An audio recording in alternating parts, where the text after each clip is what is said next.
Hi hello எல்லாருக்கும் வணக்கம் நமஸ்காரம். நான் உங்கள் வாணி. இன்றைக்கி வாணி சமையலில் நம்ம ரொம்ப சிம்பிள் அண்ட் சூப்பராக அவல் லட்டு எப்படி பண்ண போகிறோம் அப்படின்றது தான் இன்றைக்கி வீடியோ. அதுக்கு பண்ணுறதுக்கு முன்னாடி வாணி சமையல் சப்ஸ்கிரைப் பண்ணாத நண்பர்கள் சப்ஸ்கிரைப் பண்ணிவிடுங்க. அவல் லட்டு ரொம்ப ஈஸிங்க. ரொம்ப நொடி பொழுதில் நீங்கள் பண்ணிடலாம். அதுக்கு தேவையானது நல்ல ஒரு கடாய் ஹீட் பண்ணிக்கோங்க. எப்போவுமே கடாய் நல்லா சூடாக இருக்கணும். அப்போ தான் நீங்கள் கொஞ்சம் ஃபாஸ்ட்டாக எல்லாத்தையும் பண்ண முடியும்.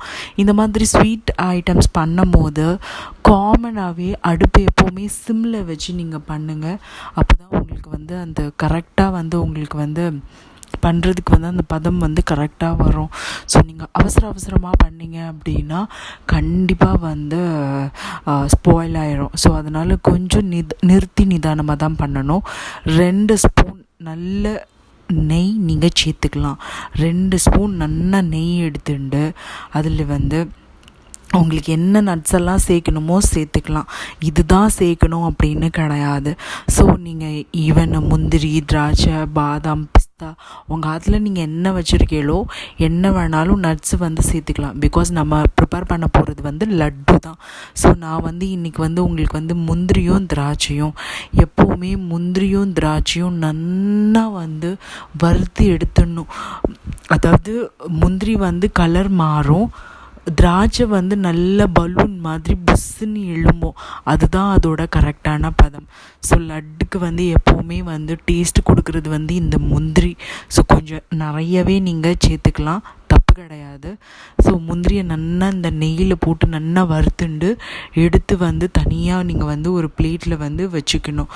தனியாக வச்சுக்கிட்டதுக்கப்புறம் அதே நெய்யில் உங்களுக்கு 1 டம்ளர், அதாவது பெரிய டம்ளராக இருந்ததுன்னா 1 டம்ளர், இதுதான் ரேஷியோ. 1 டம்ளர் அளவுக்கு அவலை எடுத்துட்டு நல்லா அந்த நெய்யில் நல்லா வறுத்து எடுத்துக்கணும் நீங்கள். ஸோ நல்லா பிடிச்சிக்கோங்க, கருகிராமல் பார்த்துக்கணும். பாருங்கள், கலர் நல்லா கோல்டு கலரில் வர ஆரம்பிச்சிடுது பாருங்க. அந்த கலர் பதம் தான் கரெக்டானது. ஸோ இதை நீங்கள் நல்லா வறுத்துட்டு ஆற வச்சிடணும். ஆற வச்சதுக்கப்புறம் அதில் கொஞ்சமாக ஸ்டவ்வை ஆஃப் பண்ணிவிட்டு கொஞ்சமாக நீங்கள் தேங்காய் துருவல் சேர்த்துக்கலாம். கொஞ்சமான ஒரு 2 ஸ்பூன் அளவுக்கு ஸ்டவ்வை நீங்கள் ஆஃப் பண்ணிவிட்டு தான் தேங்காய் துருவலை சேர்க்கணும். ஸ்டவ்வை ஆஃப் பண்ணிவிட்டு தேங்காய் துருவலை நீங்கள் சேர்த்துக்கிட்டதுக்கப்புறம் இது நல்லா ஆறிடணும். ஏன்னா நீங்கள் மிக்சியில் போட்டு அரைக்க போகிறீங்க. ஸோ அதனால் நல்லா ஆறினதுக்கப்புறம் நீங்கள் மிக்சியில் சேர்த்தேல் அப்படின்னா தான் உங்களுக்கு கரெக்டாக இருக்கும். ஸோ ஆறாமல் நீங்கள் மிக்சியில் போட்டேல் அப்படின்னா கண்டிப்பாக மிக்சி தெரிச்சிரும். ஸோ நல்லா ஆறின பின்ன நீங்கள் வறுத்து வச்ச அவல், தேங்காய் இது கூட சேர்த்து நீங்கள் ஏலக்காவும் போட்டுக்கலாம். ஸோ நீங்கள் வாசனை நல்லா கொடுக்கும்.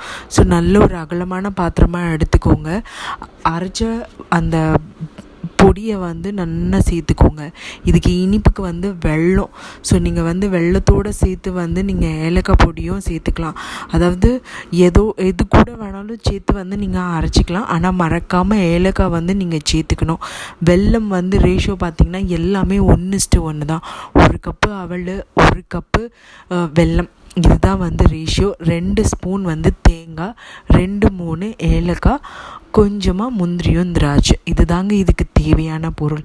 இது நல்லா அரைச்சிட்டு வறுத்து வச்சுருந்த முந்திரி, நீங்கள் அரைச்ச அந்த வெல்லம் எல்லாம் சேர்த்து இந்த மாதிரி லட்டு பாருங்க, நான் காட்டுறேன் பாருங்க. நல்லா லட்டு பதத்துக்கு நல்லா வரும். நான் சொல்கிற ஃபார்மேட்டில் நீங்கள் பண்ணல அப்படின்னா கண்டிப்பாக உங்களுக்கு நல்லா தித்திப்பாக லட்டு இன்ஸ்டண்ட்டாகவே கிடைக்கும். ஸோ செஞ்சு பார்த்துட்டு அதாவது உங்களுக்கு லட்டு பிடிக்கிற பதம் வரல அப்படின்னா 1 ஸ்பூன் கொஞ்சமாக சூடான நெய் கொஞ்சமாக சேர்த்துக்கலாம். ரொம்ப சேர்த்துட்டேன்னா அல்வா மாதிரி ஆகிடும், அப்புறம் லட்டு பிடிக்க வராது. ஸோ கொஞ்சம் கொஞ்சமாக ஒரு ஸ்பூன் அளவுக்கு இந்த தண்ணி தெளிக்கிறா அப்படி சொல்லுவாள், அதுபோல் நீங்கள் கொஞ்சமாக நெய் சேர்த்துண்டேல் அப்படின்னா உங்களுக்கு வந்து லட்டு அந்த பிடிக்கிற அந்த ஈரத்தன்மை வந்து கிடைச்சிரும். ஸோ நான் சொன்ன இந்த ரேஷியோவில் நீங்கள் செஞ்சு பாருங்கோ, சூப்பராக. இதுக்கு முன்னாடி சாப்பிட்ருக்கவே மாட்டேன், அந்த அளவுக்கு நல்லா டேஸ்ட்டாக இருக்கும். செஞ்சு பார்த்துட்டு எப்படி இருந்தது அப்படின்றது என்னோட கமெண்ட் செக்ஷனில் பகிர்ந்துக்கோங்க. இது போல் இன்னொரு சூப்பரான ஈஸியான வீடியோவில் நெக்ஸ்ட் போஸ்ட்டில் சந்திக்கிறேன். தேங்க்யூ.